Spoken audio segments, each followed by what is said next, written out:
మూకుడు పెట్టి స్వచ్ఛమైనటువంటి నువ్వుల నూనె 2 స్పూన్లు వేసి వెల్లుల్లి గర్భాలు మరిన్ని పొయ్యాలి. ఈ కూరకి, ఈ పప్పుకి వెల్లుల్లి గర్భాలే అంత టేస్ట్ వస్తుంది. వర్షాకాలంలో ఇలా వెల్లుల్లి గర్భాలు అయ్యి ఎక్కువ చేయడం వల్ల థ్రోట్ ఇన్ఫెక్షన్లు అయ్యి ఉండవు.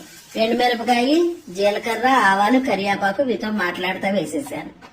ఇది ఇంట్లో ఉంది. ఇలా ఉల్లిపాయ, పచ్చిమిరపకాయలు అవి కొట్టుకోవడానికి ముందు పచ్చిమిరపకాయలు వేసేసి ఆనియన్స్ వేసేసి మనకి ఏ సైజు కావాలంటే ఆ సైజు కొట్టుకోవచ్చు అన్నమాట. ఇందులో పెట్టి ఇలా లాగితే 4 పలసి ఇచ్చేటప్పటికి చక్కటి ముక్కల కింద తెగుతుంది. భలే ఉంటుంది, షార్ప్ గా ఉంటుంది. బ్లేడ్ జాగ్రత్తగా ఉండాలి దీంతో. చూసారా, మనకు కావాల్సిన సైజు ఒక్క గరిటె వేసాను.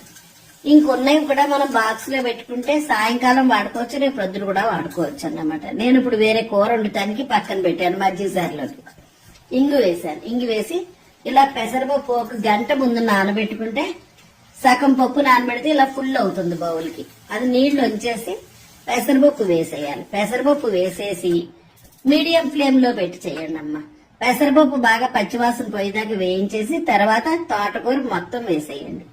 వేసేసి బాగా కదపండి. ఇప్పుడు కూడా వంటకి పేషెన్సీ ఉండాలి. వంట ఎప్పుడైతే పేషెన్సీగా చేస్తామో ఆ వంట అమృతం అవుతుంది, నమ్మండి.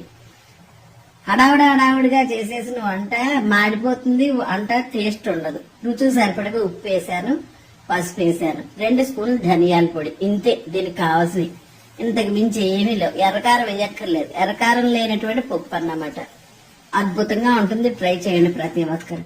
మీడియం ఫ్లేమ్ లో పెట్టి తోటకూర కూడా పచ్చివాసన పోయేదాకా వేయించేసి బుల్లి గ్లాసు నీళ్లు, చూసారా, టీ గ్లాస్ గరిటె కడిగి అలా పోసేయాలి. టీ గ్లాసు నీళ్లు పోసి ఒక్కసారి కదుపుదాం. అడుగు నుంచి పైకి, పై నుంచి అడుగుకి కదిపితే ఆ వాటర్ అంతా మాస్టర్ పట్టుకుంటుంది పప్పు గదిని. అప్పుడు సిమ్ లో పెట్టేసి ఒక 10 నుంచి 15 నిమిషాలు వదిలేస్తే పప్పు ఆకుకూర భలే ఉడికిపోతుంది. ఇంతేనండి. ఎటువంటి పులుపు లేకుండా, ఎర్రకారం లేకుండా తోటకూర మొలపప్పు అంత బాగుంటుంది. వెల్లుల్లిపాయలు మరిన్ని వేయడంలో హెల్త్ కి చాలా మంచిది. చలికాలం అన్నమాట. అంతే, 15 నిమిషాల తర్వాత తీసి ఇలా బౌల్లోకి తీసాను. నచ్చితే ఒక లైక్ చేయండి, మీ ఫ్రెండ్స్ షేర్